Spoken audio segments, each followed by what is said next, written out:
There is no such thing as death. Life is just a dream, and we are the imagination of ourselves. Those are the words of Bill Hicks.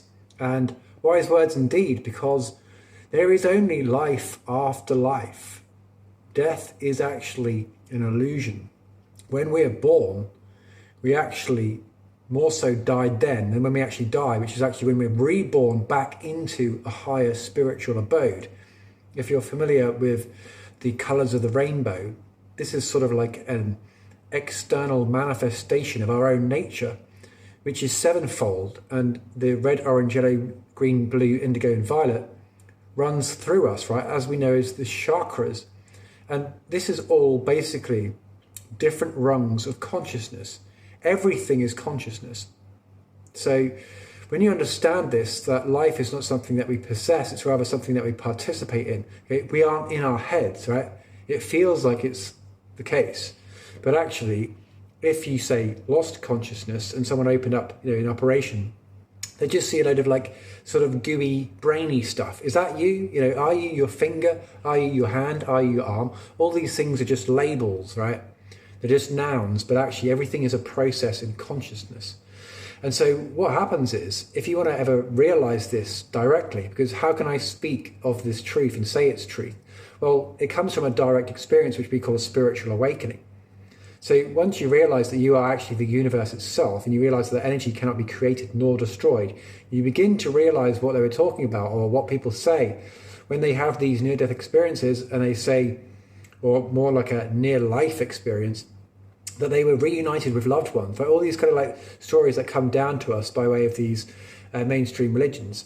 So why might that be the case? Well, I know from these lucid experiences I'm having in these dream states that this is absolutely another level or another rung of reality that we might think of as the sort of Akasha, the Akashic records, or indeed, as the Theosophists would call it, the Karma Loka, right? Desire place. Basically, there's different stages of releasing the vehicles through which we operate. When you die, quote unquote, you lose this physical vehicle, right? Let's just not forget that the body is just a physical vehicle for you, right? You are the mind, you are the Atman behind it all. So I'll put up on the screen like the different levels of consciousness. You can check this out more so if you're interested in, say, Annie Besant and Blavatsky and the Theosophy, which actually comes to us by way of ancient, Hindi, Sanskrit wisdom. It's been with us the whole time, but we haven't been taught about it because it's sort of like we're living in a society like Beetlejuice, where they don't, the film Beetlejuice, they don't want you to know about the afterlife because it would absolutely change our nature. They want us to be in a constant state of fear, and they want us to surrender our sovereignty to the establishment. Like the whole agenda is to remove spirituality, right, from us. Remove even Christianity, a lot of these philosophical teachings, because they want to play God. Atheism is about the worship of man, right? Humanism, all this kind of stuff. And that has its merits, but if it all sort of it starts and ends there, then we're never going to actually understand that we are the higher power that so many people worship. But you needn't worship it, you just simply need to stimulate the awareness of it within yourself, and you can do that by way of contemplation or looking up at night, looking to the stars, right? Projecting your consciousness into the depths of space and time, and eventually you will awaken to a higher state of consciousness, which is you already. I don't know if you're familiar with Jill Bolte Taylor. She's a neuroscientist. She had a tumour in the left brain hemisphere, which is the brain hemisphere that's responsible for this illusion of locality, actually, because it's all based on kind of like a convergent way of thinking, where you're so focused all the time, and that's of course the agenda of Western education. But the right brain hemisphere is all based on divergence, right? The imagination, intuition, right? The sacred feminine, the yin, right? So we have the yin, the yang, the electron, the proton. All these esoteric traditions absolutely understand the dualistic nature of Homo sapiens and indeed consciousness itself. But behind it is actually the monad, is the Trinity. And we are this incredible architecture, right? We are the universe experiencing itself subjectively through all these different perspectives. This oneness has divided itself to experience itself anew from a brand new perspective, because that's an incredible power to have, right? To remember and then to forget. It's sort of like each life is a new day. You wake up, you fall asleep, but you don't remember yesterday until yesterday's in being the previous life, until you start expanding in consciousness, and that gulf, that chasm between yourself and your higher mind is diminished, and a bridge is formed, and you begin to see things from a higher perspective. The sort of perspective that actually they are, unfortunately wielding their power over us in this world, the sorcerers of this world, because they have attained that level of consciousness, but they haven't actually done so in a holistic way. It's more like they are promoting sort of the stimulation of the Ajna chakra in lieu of the green ray, Anahata chakra, which is all based on equilibrium and balance. And I feel like they're actually also doing this technologically. But really the point of this video is to try and sort of like open people's minds up. The whole point of this channel is about freeing people's minds so that we can liberate ourselves, right, as a people. And so when you realize that there is no death and energy is not created nor destroyed, when you start looking into some of the experiments of Wilhelm Reich and how he's sort of shown that, life forms can just miraculously emerge spontaneously out of inert materials, like, coal, iron filings. And you begin to see that these bodies are just blueprints that the universal mind is utilizing to experience itself, to contract itself into this illusion of separation, which is sort of the ego. And so this is all really, also this channel is all about transcending the ego, because this is where we're stationed at the moment, right down in the Swadhisthana chakra. This is the agenda of the despots of this world, is to keep us pushed down in the lower chakras, in the lower harmonics, so that we're just focused on sort of debauchery and the lower nature, some of which, of course, are just absolutely part and parcel of nature. It's not to vilify these things.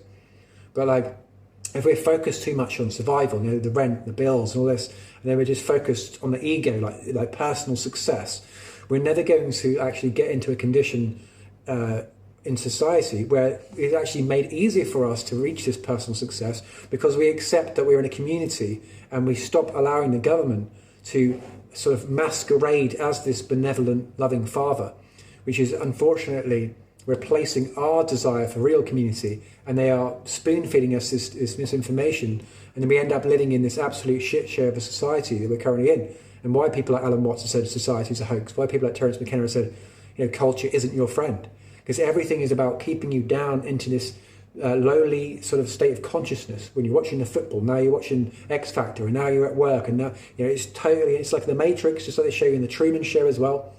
But when you sort of awaken in the dream, you realize that is indeed what it is. When you know you're dreaming, you're awake within the dream, right? And so, as Rumi said as well, like, this place is a dream, only a sleeper considers it real. And then death comes like dawn, and you wake up laughing at what you thought was your grief. Okay, that's a beautiful quote. And only the philosophical mind can get to this state of consciousness, you see. Like, as long as you're in this atheistic mindset of a very mechanical Cartesian XYZ space, and your consciousness is just here, outside yourself is just air and a sort of dead space. You are space and time itself, though. Consciousness is everywhere. Anyone who's experimented with psychedelics will absolutely testify to that. Consciousness is not something that's just here. It's everywhere. It's infinite. Everything is consciousness in varying degrees. Okay, we can get more into that in future videos, where we'll talk about hermetic principles and the principle mostly of mentalism, vibration, polarity, rhythm, cause and effect, and gender. These are the 7 hermetic principles. We'll also be talking about the different bodies that we possess, these different vehicles that allow consciousness to descend into matter and then eventually disintegrate or evaporate back into the ether. It's this game of hide and seek that we're playing, right? Constantly. I see it as like a little kid running down up the stairs and going down the slide and keep going back into incarnation, right? Because it's fun for the most part. Maybe not so much at the moment. Like, it is very difficult when you have a spiritual awakening. It's a very lonely path, it can be, but that's again why we make these channels. That's why we make these communities, to come together, for us to realize, that we are the people, we are the power, we are the ones we've been waiting for. We can create the sort of world that we want to live in, which could be based on true freedom, abundance and well-being for everyone. So do check out newearth.land to learn more about that. And if you're interested in learning about more so about life after life and accessing these higher planes of reality, do check out a book called, by Rudolf Steiner, called How to Know Higher Worlds. Also some of his super sensible, as he calls it, stuff with like esoteric literature. He's got loads of stuff. It's a fascinating read. And do check out newearth.land, I think, /reality, I think. I'll have to double check that, but like, yeah, where I've just started to incorporate some of these spiritual teachings into the website as well, into the platform. So yeah, anyway, that's enough for this waffle. I hope that it was remotely insightful, and I hope that you have a great day when you get this. And yeah, hopefully I'll see you in the next video. Do subscribe, do drop your comments below, and hopefully we can sort of start connecting and build the community that we need to crowdfund our land, reclaim our land, hold it in common, right? There are no politicians nor petitions required for us to build the world that we all know that we want to live in, right? True freedom, abundance, well-being, rent and bills, all this stuff is a thing of the past. It's the golden age is now coming. We just need to be the ones that do it. So that's what we ultimately need to realize, is that we are the power. Okay, let's stop giving it over to this tiny little group of psychopaths in the world. Anyway, thanks for watching. See you next time.